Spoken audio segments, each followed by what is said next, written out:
आगे संदीपनी किस कवि की रचना है?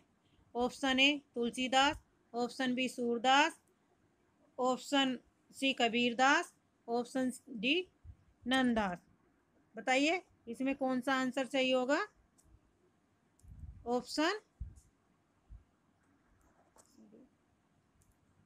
ऑप्शन ए तुलसीदास सही राइट आंसर हो। वैराग्य संदीपनी किस कवि की रचना है? तो तुलसीदास जी की है। नेक्स्ट क्वेश्चन, वैराग्य संदीपनी के रचनाकार कौन है? Option C Tulsidas.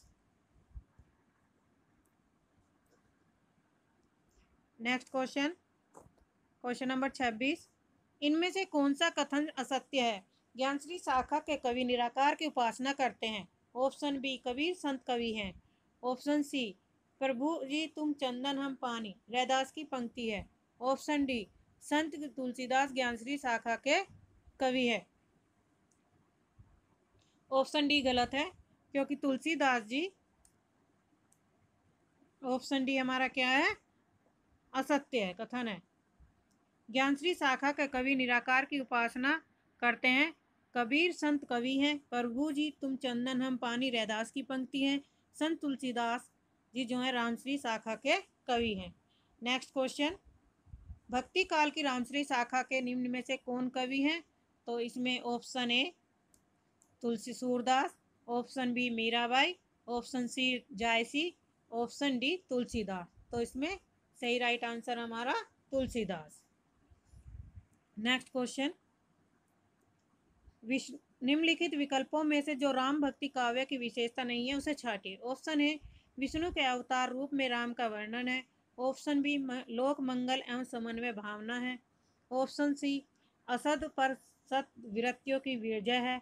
Option D Krishna की विविध लीलाओं का गायन है। तो इसमें राइट आंसर हमारा क्या होगा? ऑप्शन डी कृष्ण की विविध लीलाओं का गायन है। नेक्स्ट क्वेश्चन, तुलसीदास कृत विनय पत्रिका रचित है। ऑप्शन ए ब्रज भाषा में, ऑप्शन बी अवधी भाषा में, ऑप्शन सी खड़ी बोली में, ऑप्शन डी वैदिक संस्कृत में। तो इसमें सही राइट आंसर होगा हमारा ऑप्शन ए ब्रज भाषा में। नेक्स्ट क्वेश्चन, गोस्वामी तुलसीदास द्वारा रचित विनय पत्रिका की रचना ब्रज भाषा में हुई है। इसमें स्वामी की सेवा में करुणतम शब्दों में अपनी दीनता का निवेदन किया गया है। विनय पत्रिका का अर्थ है अर्जी प्रस्तुत की है। इसमें दरबारी और शिष्टाचार का पूर्ण निर्वाह हुआ है। क्वेश्चन नंबर 30, विनय पत्रिका की रचना किस भाषा में हुई है? तो option A Awadhi, option B Brajbhasha, option C Maithili, option D Hindi. तो सही राइट आंसर होगा हमारा ऑप्शन बी, विनय पत्रिका की जो भाषा है वो ब्रज भाषा है। नेक्स्ट क्वेश्चन, विनय पत्रिका की भाषा, क्वेश्चन रिपीट है, विनय पत्रिका की भाषा ब्रज है। क्वेश्चन रिपीट, विनय पत्रिका नामक ग्रंथ के रचनाकार कौन है? तो ऑप्शन बी हमारा इसमें होगा तुलसीदास। गोस्वामी तुलसीदास क्या है? विनय पत्रिका नामक ग्रंथ के रचनाकार हैं। Question number next, Krishna Gitavali ग्रंथ के रचनाकार हैं। Option A Surdas, option B Tulsidas, option A C Nanddas, option D Mirabai. तो सही राइट आंसर होगा option B Tulsidas. Next question, question number 35, Krishna Gitavali नामक काव्य ग्रंथ के रचयिता। Option A Tulsidas, option B Surdas, option C Raidas, option D Keshavdas. तो सही राइट आंसर होगा option A Tulsidas. Next, Krishna Gitavali का क्वेश्चन रिपीट है, option A B Krishna Gitavali नामक काव्य रचनाकार के तुलसी हैं। क्वेश्चन नंबर 38, क्वेश्चन रिपीट हो रहा है, तुलसीदास। इनमें से कौन सा ग्रंथ तुलसी द्वारा रचित नहीं है? तो इसमें है रसमंजरी।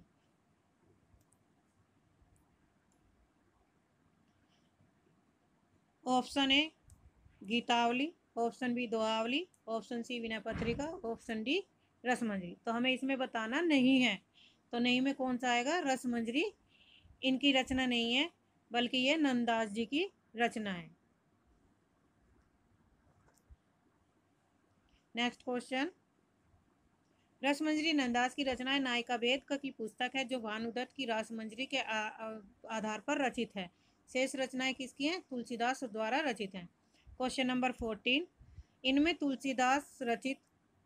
तुलसीदास जी की रचना नहीं है, तो कौन सी नहीं है? कवितावली, गीतावली, विनय Patrika. Option D Ramchandrika.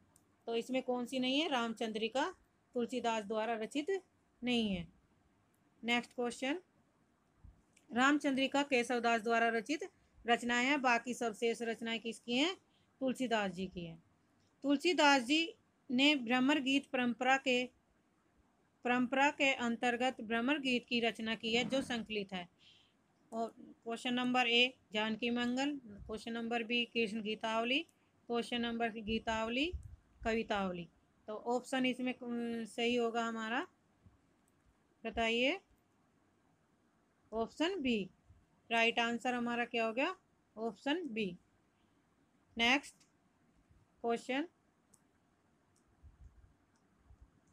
Question number 42, भक्ति काल के किस कवि के ने संस्कृत को छोड़कर भी संस्कृत की शास्त्रीय परंपरा का निर्वाह किया? तो इसमें क्या होगा? Option A Jayasi, option B Surdas, option C Tulsidas, option D Nanddas. तो सही आंसर होगा ऑप्शन सी तुलसीदास। तुलसीदास जी ने संस्कृत को छोड़कर भी संस्कृत की शास्त्रीय परंपरा का निर्माण किया था। नेक्स्ट क्वेश्चन, गीतावली क्या है? ऑप्शन ए मुक्तक काव्य, ऑप्शन बी अतुकांत काव्य, ऑप्शन सी प्रबंध काव्य, या इनमें से कोई नहीं। राइट आंसर होगा ऑप्शन ए मुक्तक काव्य। Next question,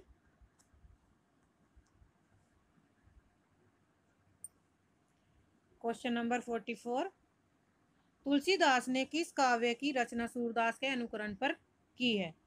option A Dohavali, option B Kavitavali, option C Janaki Mangal, option D Gitavali. तो राइट आंसर ऑप्शन डी सही आंसर होगा हमारा। नेक्स्ट क्वेश्चन, व्याख्या, आचार्य रामचंद्र शुक्ल ने हिंदी साहित्य का इतिहास में लिखा है कि गीतावली की रचना गोस्वामी जी ने सूरदास के अनुकरण पर की थी और बाल लीला के कई पद जो के त्यों सूरसागर से मिलते हैं, केवल राम और श्याम का अंतर है। क्वेश्चन नंबर 45, रामचरितमानस का ज्ञान प्रसंग किस कांड में वर्णित है? तो option A Uttarkand, option B Ayodhyakand, option C Balkand, option D Aranyakand. Option A Uttarkand सही आंसर है। Next question, question number 46, Ramcharitmanas से किस संवाद का संबंध है? इसमें व्याख्या देखते हैं। रामचरितमानस का संबंध विकल्प में दिए गए सभी संवादों से दिया गया है। इसके सारे ऑप्शन सही हैं। क्वेश्चन नंबर 17, नीचे दो वाक्य दिए गए हैं, इनमें से एक को कथन है तथा दूसरे को कथन या कारण आर की संज्ञा दी गई है। कथन है, राम काव्य का प्रतिपाद विषय धार्मिक और भक्ति प्रधान है, इसलिए कवियों ने भगवान राम की प्रतिष्ठा में संस्कृत शब्दावली को अधिक स्वीकार किया।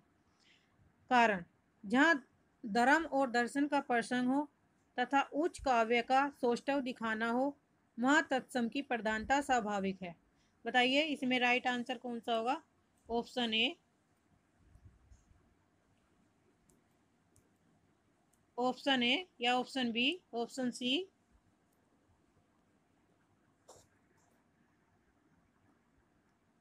या ऑप्शन डी। तो राइट आंसर हमारा क्या हो गया? Option B.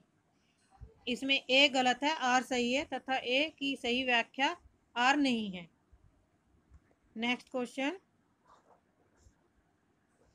क्वेश्चन नंबर 48, अधोलिखित स्थापना ए और तर्क आर पर विचार कीजिए। स्थापना तुलसी के मत में है, निर्गुण रूप सुलभ अति सुनन जान नहीं कोय, सुगम अगम नाना चरित्र मुनि मुनि मन भ्रम होय। क्योंकि सगुण आकार की उपासना अनुभव के दायरे में लाना है सहज है, जबकि निर्गुण निराकार की उपासना और अनुभूति नितांत है। बताइए इसमें ऑप्शन ए या ऑप्शन बी, ऑप्शन सी या ऑप्शन डी कौन सा सही है? तो इसमें ऑप्शन हमारा बी सही है। ए सही व्याख्या है और आर गलत है। नेक्स्ट क्वेश्चन, क्वेश्चन नंबर, आज के लिए इतना ही। Thank you.